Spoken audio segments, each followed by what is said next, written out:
আসসালামু আলাইকুম। কেমন আছেন সবাই?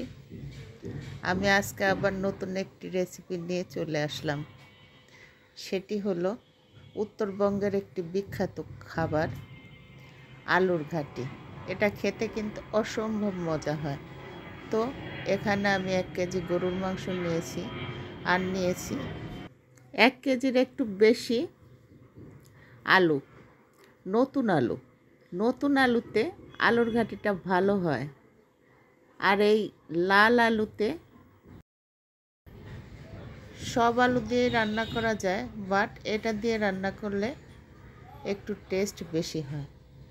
তো একটি পাতিলের মধ্যে আমি গরুর মাংসটা নিয়ে নিলাম, আর নিলাম এখানে আমি হাফ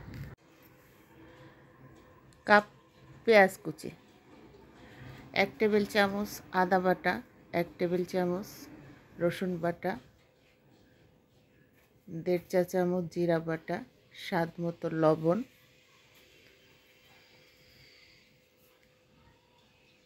পরিমাণ মতো হলুদের গুঁড়া, স্বাদ মতো মরিচের গুঁড়া, আর 1.5 চা চামচ ধনিয়ার গুঁড়া।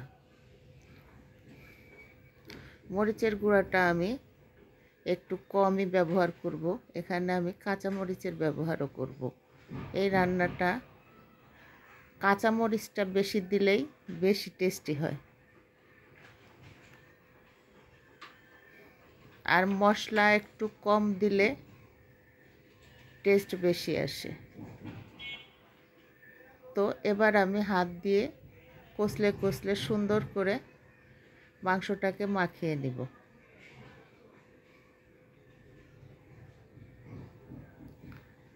মাংসটা অনেকটা মাখানো হলে এরপরে আমি প্রায় 3-4 টেবিল চামচ তেল অ্যাড করে দিব, দিয়ে আমি আরও কিছুক্ষণ মাখাবো।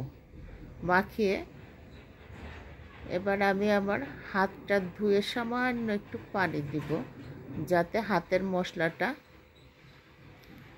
নষ্ট না হয়। এবার আমি এর মধ্যে কিছু আস্ত এলাচ, দারচিনি, লং দিয়ে দিব, দিয়ে আমি চুলাটাকে জ্বালিয়ে দিব, দিয়ে আমি ঢাকনা দিয়ে ঢেকে রান্না করতে থাকবো। তো এই মাংস থেকে যে পানি বের হবে আমি এতেই মাংসটা রান্না করে নিব, আর রান্নাটা করব আমি একবারে লো হিটে। তো এই তো মাংস সেদ্ধ হয়ে গেছে। এবারে আমি ওই আলুটাকে একটু ভর্তা করে নিব।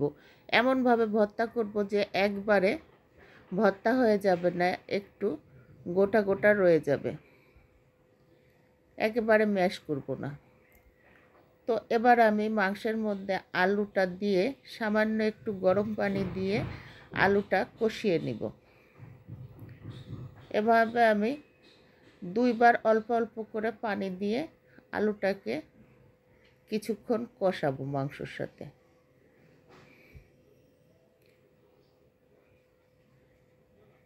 কিছুক্ষণ কষানোর পরে আমি এই আলুর মধ্যে গরম পানির অ্যাড করে দিব।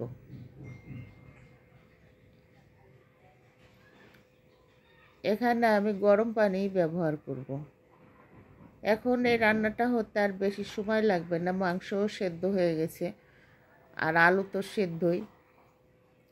এই রান্নাটা কিন্তু খেতে অসম্ভব মজা হয়, এটা আমি বলে বোঝাইতে পারবো না, না খেলে বুঝতে পারবেন না।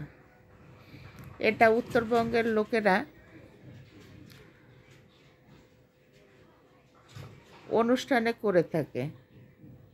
তো এবার আমি এই ঘাটির মধ্যে গরম মশলা অ্যাড করে দিলাম। এখানে আমি 1 চা চামচ গরম মশলার গুঁড়া অ্যাড করে দিলাম, আর দিলাম কয়েকটি আস্ত কাঁচামরিচ।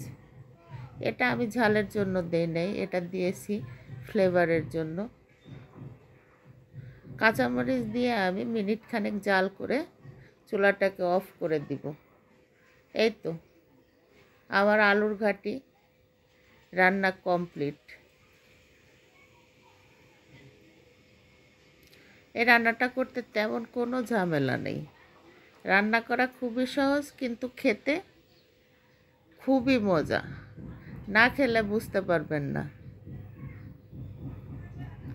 খেতে দারুণ হয়।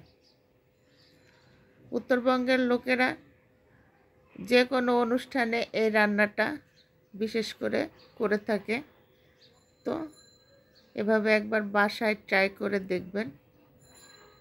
ধন্যবাদ সকলকে সাথে থাকার জন্য। আল্লাহ হাফেজ।